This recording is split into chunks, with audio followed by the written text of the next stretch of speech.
শেষে বৃহৎ রাষ্ট্র যদি খারাপ আচরণ করে তখন সে একা হয়ে পড়ে। এই পর্যায়ে সীমান্তের যে সংকট, এই সংকট মোকাবেলার জন্য সতর্ক অবস্থান ছাড়া এবং কূটনৈতিক প্রচেষ্টা ছাড়া আর কিছু করার কি সুযোগ আছে বা কোনো অস্ত্র আছে হাতে? আছে। আমাদের যে আর্মস অ্যান্ড অ্যামুনিশন আছে এগুলো দিয়ে ফাঁকা গুলি করা যেতে পারে। যারা পুশিং করার চেষ্টা করবে তাদের পায়ে গুলি করা যেতে পারে। ওরা তো আমাদেরকে সরাসরি বুকের উপর গুলি করে, আমাদের যারা লোকজন আছে। তা আমরা একটু ভদ্রতা দেখিয়ে ওদের পায়ে গুলি করতে পারি বা এমনভাবে গুলি করতে পারি ওদের এখানে কানের কাজ দিয়ে চলে যাবে, কানটা ছিদ্র হয়ে যাবে। এর জন্যই তো আসলে আমরা এই বিজেপিকে এত অর্থ দিয়ে টাকা দিয়ে এই কাজগুলো করেছি। এবং আমরা যে কাজটা করছি আমাদের সীমান্তে, আগে যখন বিডিআর ছিল তারা যে সময়টিতে এরকম যাকে বলা হয় দেশপ্রেম দেখিয়েছে, সাহস দেখিয়েছে, শক্তি দেখিয়েছে, তখন ভারতের যে বিএসএফ তারা সবসময় লেজ গুটিয়ে পালিয়ে গেছে।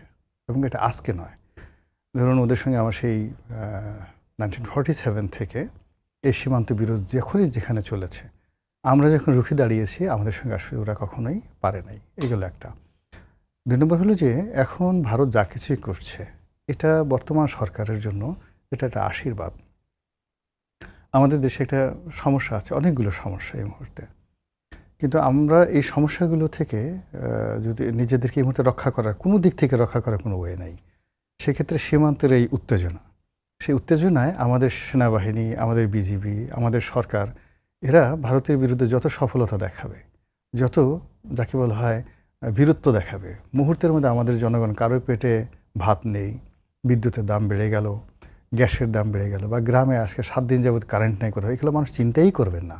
আমাদের বিজেপি যে ওখানে ভারতের লোকজনকে আচ্ছা মতো মানে একটা পিটুনি দিয়েছে, পিটুনি দিয়ে যে ওদেরকে তাড়িয়ে দিতে পেরেছে, এটা বাংলার জনগণ নাচতে থাকবে। এবং তারেক রহমান সাহেব যিনি আছেন বর্তমান প্রধানমন্ত্রী বলবে যে না, বহু বছর পরে আমরা এটা ইস্যু ডাইভার্সন না, এটা মানুষের দৃষ্টিভঙ্গি ভিন্ন। মূলত এটা আমার কাছে যেটা ভারত যে কারণেই করুক না কেন, আলটিমেটলি আমি দ্বিতীয় পার্টে আর একটা আলোচনা করব, অনেক সময় একটা ন্যাচারাল জাস্টিস আছে।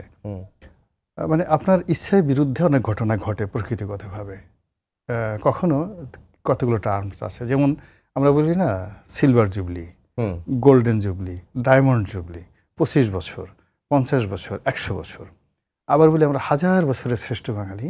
এই 1000 বছর, প্রত্যেকটা এই সময়টার মধ্যে সার্কেল, অর্থাৎ 25, 50, 100 বছর আর 1000 বছর, গ্রহ নক্ষত্র পরিবর্তিত হয়ে যায়, কক্ষপথে কিছু ঘটনা ঘটে, প্রকৃতিতে পৃথিবীতে ঘটনা ঘটে, মহাকাশে ঘটনা ঘটে, জমিনে কিছু ঘটনা ঘটে। এবং এটা আমাদের এই উপমহাদেশে কী ঘটেছে, এই আপনার সাথে যখন উনি যখন আলোচনা করছিল তখন আমার মাথায় এলো।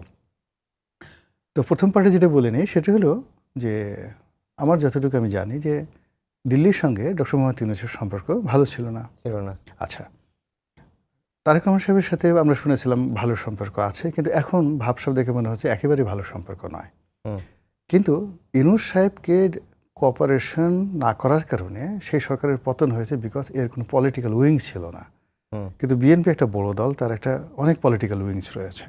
ফলে কি হলো, এই যে ভারত যে অসহযোগিতাগুলো করছে এটাকে পলিটিক্যালি ক্যাপিটালাইজ করার মতো স্লোগান আছে, তাদের লোক আছে, মিছিল মিটিং করা আছে, এমনকি ফারাক্কা কনফারেন্স করার, ফারাক্কা মার্চ করার, আর অনেক জিনিসগুলো পলিটিক্যাল, যেটাকে পলিটিক্যাল ইনস্ট্রুমেন্ট বলা, যেটা বিএনপির হাতে আছে। ফলে এই যে ভারত সীমান্তে শুভেন্দু যা কিছু করছে, আসামে যা কিছু হচ্ছে, ত্রিপুরাতে যা কিছু হচ্ছে, মণিপুরে যা হচ্ছে, পুরো জিনিসটি আসলে এই বর্তমান সরকারকে শক্তিশালী করবে এবং আওয়ামী লীগের কপাল পোড়াবে।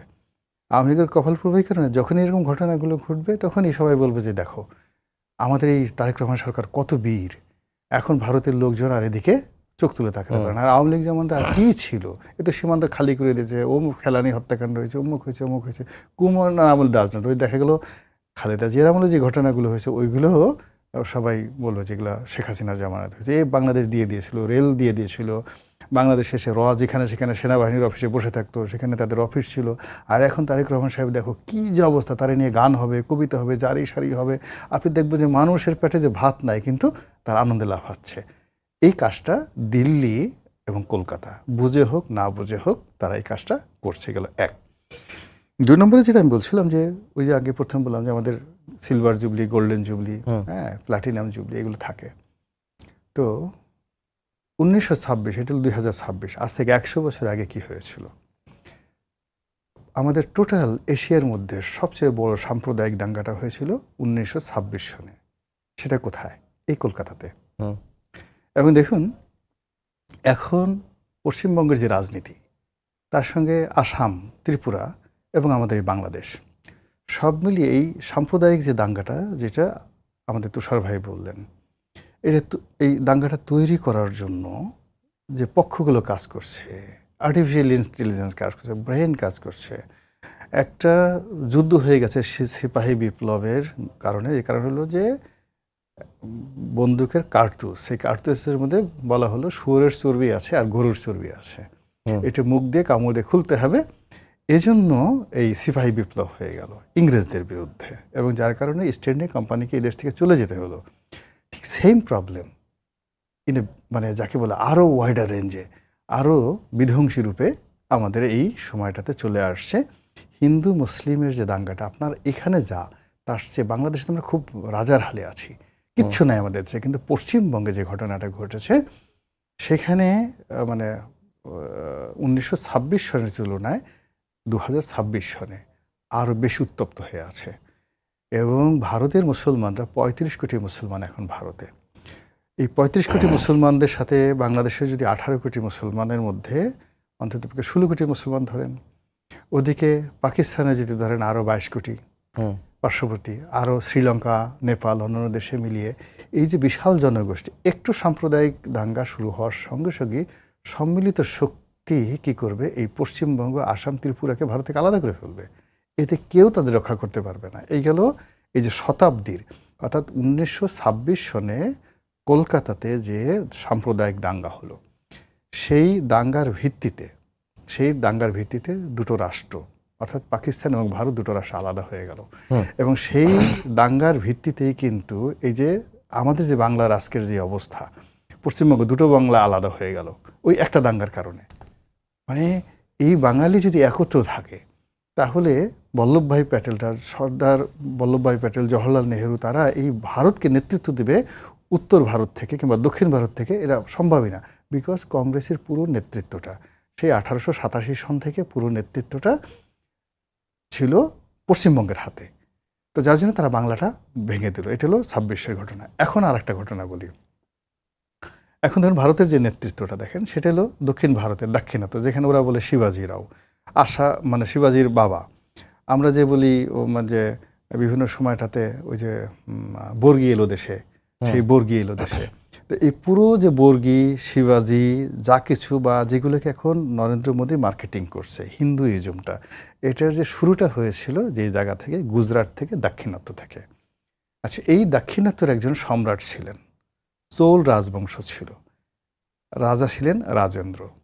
আজ থেকে 1000 বছর আগে, 1000 বছর আগে এই দক্ষিণ ভারতের রাজেন্দ্র 1026 খ্রিস্টাব্দে, সে প্রথম, ইতিহাসের এই প্রথম, মানে সবসময় দিল্লি থেকে, বাংলা, বিহার, উড়িষ্যা থেকে আমরা সবসময় দাক্ষিণাত্য আক্রমণ করেছি। এই প্রথম ওখান থেকে তারা আক্রমণ করে এই বাংলা কলকাতা পর্যন্ত চলে আসছিল। কেন আসছিল জানেন? এই গঙ্গার পানি দখল করার জন্য, আজ থেকে 1000 বছর আগে। ফলে আপনি দেখেন এই যে গ্রহণ নক্ষত্র 2026 সনকে ভারতের সামগ্রিক রাজনীতিতে, ভারতকে টুকরো টুকরো করে দেওয়ার ক্ষেত্রে, ভারতের উত্তর ভারতের রাজনীতি, দক্ষিণ ভারতের রাজনীতি, বাংলা, বিহার, উড়িষ্যার রাজনীতি, পশ্চিমবঙ্গ, পূর্ববঙ্গ, এই যে একটা আমাদের 1000 বছরের যে কৃষ্টি এবং কালচার, এটাকে এরকম একটা সমীকরণে নিয়ে আসছে।